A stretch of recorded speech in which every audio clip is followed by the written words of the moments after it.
இன்றைய செய்தி தொகுப்பில் 4 மாநிலங்களில் நடைபெறவுள்ள இடைத்தேர்தல், பாகிஸ்தானில் பெய்த கனமழையால் 20 பேர் பலியான சோகம், பஞ்சாபில் அகாலிதளம் கட்சி கவுன்சிலர் சுட்டு கொலை செய்யப்பட்ட சம்பவம், சீனாவை முதல் எதிரியாக கருதும் இந்தியா குறித்து தகவலை தற்பொழுது சிறிய தொகுப்புகளாக காணலாம். இந்தியாவில் உள்ள 4 மாநிலங்களில் வரும் ஜூன் 23ஆம் தேதி இடைத்தேர்தல் நடைபெற உள்ளதாக தேர்தல் ஆணையம் அறிவித்துள்ளது. குஜராத், கேரளா, பஞ்சாப் மற்றும் மேற்கு வங்காளத்தில் உள்ள 5 சட்டமன்ற தொகுதிகளுக்கான இடைத்தேர்தல் ஜூன் 19ஆம் தேதி நடைபெறுகிறது. இதையடுத்து வாக்குகள் எண்ணப்பட்டு ஜூன் 23ஆம் தேதி முடிவுகள் அறிவிக்கப்படும் என்று தேர்தல் ஆணையம் அறிவித்துள்ளது. குஜராத்தில் 2 சட்டமன்ற தொகுதிகளுக்கும், கேரளா, மேற்கு வங்கம் மற்றும் பஞ்சாபில் தலா 1 சட்டமன்ற தொகுதிக்கும் இடைத்தேர்தல் நடைபெற உள்ளது. இதில் பஞ்சாப் மாநிலத்தில் லூதியானா, கேரளாவில் நிலம்பர், மேற்கு வங்காளத்தில் காலிகஞ்ச், குஜராத்தில் காடி மற்றும் ஆந்திராவில் விசாகப்பட்டினம் ஆகிய தொகுதிகளில் இடைத்தேர்தல் நடைபெறுகிறது. எம்எல்ஏக்கள் மறைவு மற்றும் பதவி விலகல் போன்ற காரணத்தால் இந்த 5 தொகுதிகளும் இடைத்தேர்தல் நடத்தப்படுகிறது. பாகிஸ்தானில் பெய்த கனமழையால் ஏற்பட்ட வெள்ளப்பெருக்கில் சிக்கி 20 பேர் உயிரிழந்துள்ளனர். பாகிஸ்தான் நாட்டின் பஞ்சாப் மாகாணத்தில் கடந்த சில நாட்களாக கனமழை பெய்து வருகிறது. நேற்று இடி மின்னலுடன் பெய்த கனமழையால் நாட்டின் தலைநகரான இஸ்மாலாபாத்தின் தாழ்வான பகுதிகளான லாகூர், ஷேகுபுரா, நங்கனா சாஹிப், அட்டாக், முல்தான், ராஜம்பூர், ஹபிசாபாத், மியான்வாலி, ஜாங் உள்ளிட்ட நகரங்களில் வெள்ளப்பெருக்கெடுத்து ஓடியது. மேலும் சூறைக்காற்று காரணமாக நகரங்களில் சில பகுதிகளில் உள்ள மேற்கூரைகள், மின்சார கம்பங்கள், மரங்கள் ஆகியவை வேரோடு சாய்ந்து விழுந்துள்ளது. மின்சார விநியோகம் துண்டிக்கப்பட்டு மக்களின் இயல்பு வாழ்க்கை பாதிக்கப்பட்டுள்ளது. அந்நாட்டில் நேற்று பெய்த கனமழையால் 20 பேர் உயிரிழந்துள்ளனர். மேலும் 150க்கும் மேற்பட்டோர் படுகாயமடைந்துள்ளனர். ஜார்க்கண்டில் அவதூறு வழக்கு காரணமாக ராகுல் காந்தி இன்று நேரில் ஆஜராக வேண்டும் என்று நீதிபதி உத்தரவிட்டுள்ளார். 2018ஆம் ஆண்டு ஜார்க்கண்ட் மாநிலம் சாய்பாசாவில் காங்கிரஸ் கட்சி கூட்டம் நடைபெற்றது.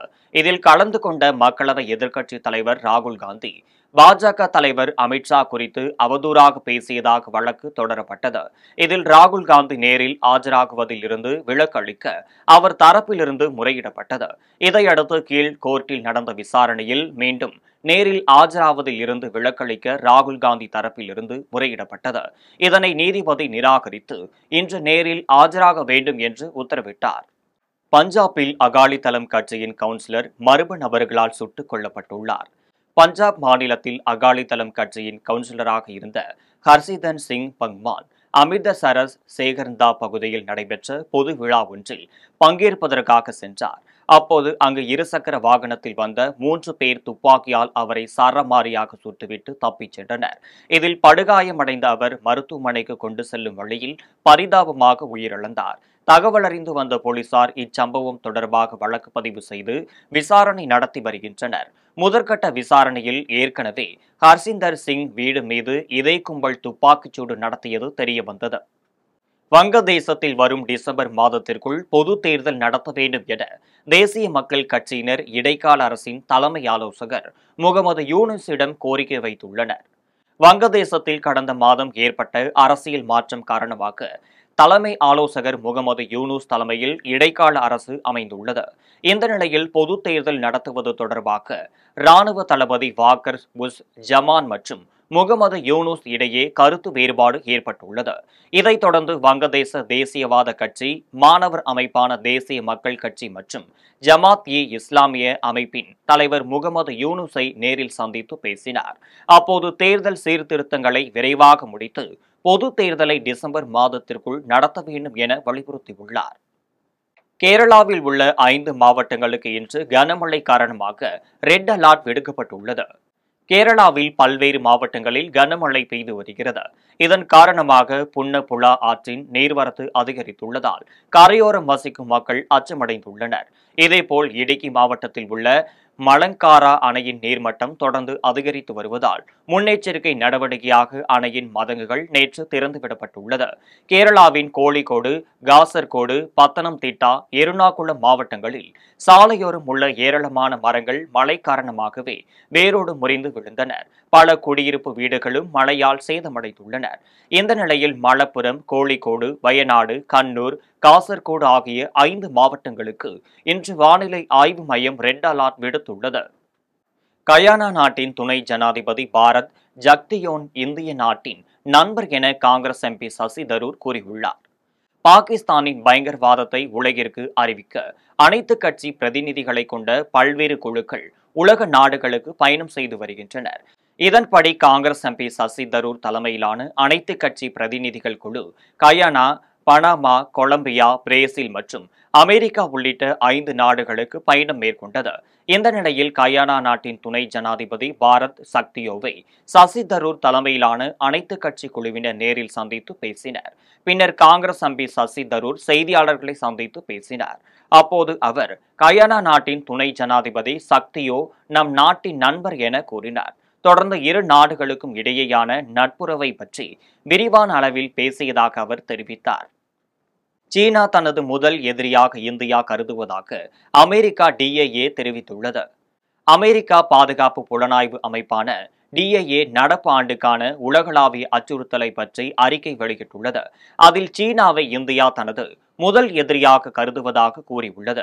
பகல்காம் பயங்கரவாத தாக்குதலில் கூட சீனா பாகிஸ்தானுக்கு தான் ஆதரவளித்தது.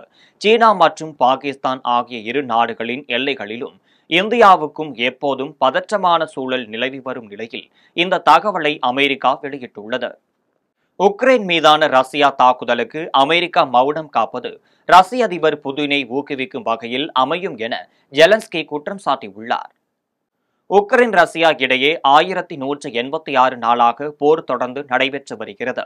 இந்த நிலையில் ரஷ்யா உக்ரைன் மீது 69 ஏவுகணைகள் மற்றும் 298 ட்ரோன்களை ஏவியுள்ளது. இதில் 12 பேர் உயிரிழந்துள்ளனர். இந்த தாக்குதலுக்கு உக்ரைன் அதிபர் ஜெலன்ஸ்கி கடும் கண்டனம் தெரிவித்துள்ளார். இது தொடர்பாக அவர் வெளியிட்டுள்ள காணொளியில் அந்நாட்டிற்கு எதிராக புதிய தடைகளுக்கு இதுபோன்ற பயங்கரவாத தாக்குதலே காரணம் என தெரிவித்துள்ளார். ரஷ்யா உக்ரைன் மீதான போரை தொடர்ந்து நடத்துவதாகவும் இதன் காரணமாக ஒவ்வொரு நாளும் கொலைகளை செய்து வருவதாகவும் கூறியுள்ளார். மேலும் அமெரிக்காவின் மௌனமும் உலகின் உள்ள மற்றவர்களின் மௌனமும் புதினை ஊக்குவிப்பதாக தெரிவித்துள்ளார். சென்னையில் தரையிறங்க வந்த விமானத்தின் மீது மர்ம நபர்கள் லேசார் ஒளி அடித்ததால் பரபரப்பு ஏற்பட்டுள்ளது. துபாயிலிருந்து 326 பயணிகளுடன் சென்னையில் தரையிறங்க முயன்ற விமானத்தில் லேசர் லைட் அடிக்கப்பட்டதால் பரபரப்பு ஏற்பட்டது. இதையடுத்து விமானி சாமர்த்தியமாக செயல்பட்டு சென்னை விமான நிலையத்தில் பத்திரமாக விமானத்தை தரையிறக்கினார்.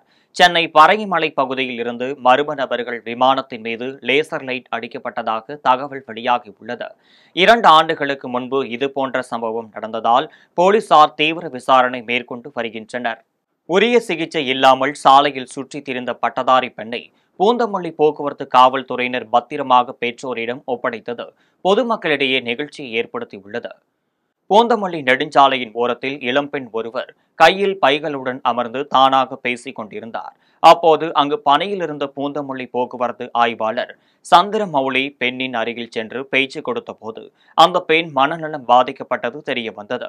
இதையடுத்து அவரது பையை பரிசோதித்த போது பட்டப்படிப்பு படிப்பதற்கான சான்றிதழ்கள் இருந்ததை கண்டு ஆய்வாளர் சந்திரமௌலி அதிர்ச்சியடைந்தார். இதையடுத்து பெண் அளித்த தொலைபேசி எண்ணை தொடர்பு கொண்டபோது பெண்ணின் தம்பி பாலாஜி என்பவர் பேசிய நிலையில் அவர் சற்று மன அழுத்தத்தில் இருந்ததால் சிகிச்சைக்காக மாத்திரை சாப்பிட்டதாகவும் 1 மாதமாக வீட்டிலிருந்து சென்றவர் வீட்டிற்கு வரவில்லை எனவும் கூறியதால் காவல்துறையினர் அதிர்ச்சியடைந்தனர்.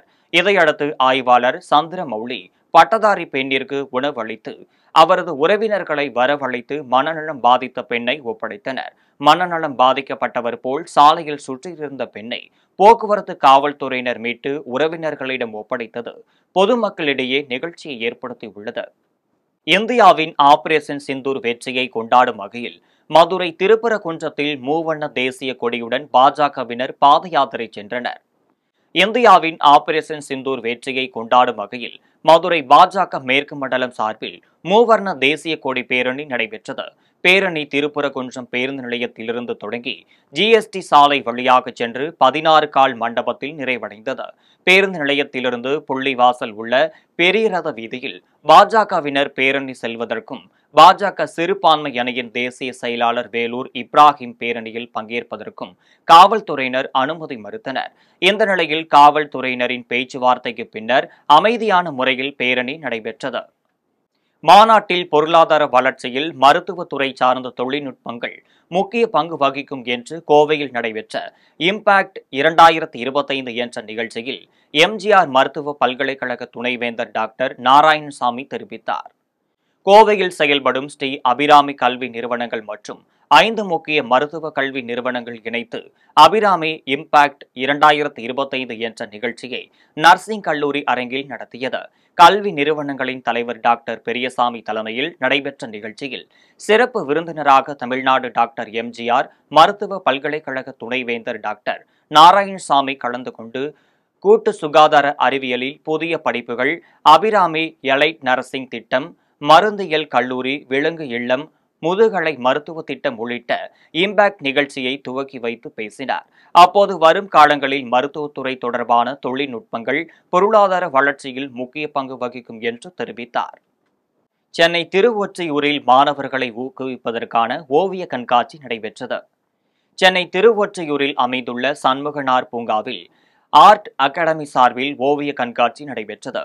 ஓவிய பயிற்சியாளர் அமுதா சிவசங்கர் ஏற்பாட்டில் நடைபெற்ற ஓவிய கண்காட்சியினை திருவொற்றியூர் மண்டல குழு தலைவர் திமு தனியரசு ரிப்பன் வெட்டி துவங்கி வைத்தார். கண்காட்சியில் பென்சில் ஓவியம், ஸ்கெட்ச் ஓவியம், வாட்டர் கலர் ஓவியம் என பல வகையான மாணவர்கள் வரைந்த ஓவியங்கள் காட்சிப்படுத்தப்பட்டிருந்தன.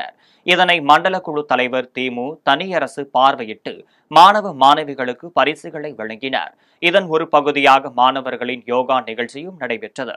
இது தொடர்பாக தனியார் ஓவிய பயிற்சி மையத்தைச் சேர்ந்த அமுதா ரவிசங்கர் தெரிவிக்கையில், பிள்ளைங்க மொபைலே பார்த்துட்டு நிறைய இதுக்குள்ள டிப்ரெஷனுக்குள்ள போறாங்க. அதுல இருந்து ஸ்ட்ரெஸ்ல இருந்து ரிலீவ் ஆகணும்னா அவங்க நிறைய வரையணும், பெயிண்ட் பண்ணணும், இதுலலாம் டைம் ஸ்பெண்ட் பண்ணணும். அதனால பாத்தீங்கன்னா எங்க இன்ஸ்டியூட்ல இது வரைக்குமே ஒரு 80 ஸ்டூடெண்ட்ஸ் இருக்காங்க. 80 பேருமே ரொம்ப அருமையா வரைவாங்க. எல்லா வகையான ஓவியங்களுமே நாங்க கத்துக் கொடுக்குறோம். Water colour, acrylic colour, oil painting, அப்புறம் எம்போஸ், ரிலீஃப் ஆர்ட், இந்த மாதிரி பல வகைப்பட்ட 3D ஆர்ட்ஸ், பல வகைப்பட்ட ஓவியங்களை நாங்கள் சொல்லி கொடுத்துட்டு இருக்கோம். நிறைய ஈவெண்ட்ஸ் இந்த மாதிரி நமக்கு சிட்டி சைட்ல நடக்கும். அங்கே போய் நாங்கள் நிறைய கலந்துருக்கோம். இது வரைக்கும் முதல் முறையா திருவொற்றியூர்ல இங்க நடத்தணும்னு ஒரு ஆசை. இந்த சண்முகம் பார்க்கை விட நமக்கு பப்ளிக் ஏரியா பெருசா இல்லை, அதனால இங்க பண்றதுக்காக தனியார் ஐயாவை கான்டாக்ட் பண்ணோம். வாழப்பாடி அருகே பழமை வாய்ந்த ஸ்ரீ தான் தோன்றீஸ்வரர் திருக்கோவிலில் அக்னி நட்சத்திரத்தை முன்னிட்டு 5500 இளநீர்களால் சாந்தாபிஷேகமும் ருத்ரா மகாவேள்வி பூஜையும் நடைபெற்றது. தமிழகத்தில் அனைத்து சிவன் கோவில்களிலும் அக்னி நட்சத்திரத்தை முன்னிட்டு தாராபிஷேகம் மற்றும் ருத்ரா மகாயாக பூஜை நடைபெற்று வருகிறது. அந்த வகையில் சேலம் மாவட்டம் வாழப்பாடி அருகே அமைந்துள்ள ஸ்ரீ தான் தோன்றீஸ்வரர் திருக்கோவிலில் ஒளிப்படாமல் சுயம்புலிங்கமாக உள்ள சிவலிங்கத்திற்கும் அக்னி நட்சத்திரத்தை முன்னிட்டு சிவச்சாரியர்கள் வெயிலின் தாகத்தை குறைக்க பால், பயிர், தேன் மற்றும் 5500 இளநீர் உள்ளிட்ட பல்வேறு வகையான வாசனை திரவிய பொருட்களால் சாந்தாபிஷேகமும் செய்தனர். அதனைத் தொடர்ந்து விக்னேஸ்வர பூஜை, புண்ணியாக பூஜை என பல்வேறு மூலிகை பொருட்களின் மூலம் ருத்ரா மகாவேள்வி பூஜை நடைபெற்றது. இதில் திரளான பக்தர்கள் கலந்து கொண்டு ஸ்ரீதான் தோன்றீஸ்வரரை வழிபட்டனர்.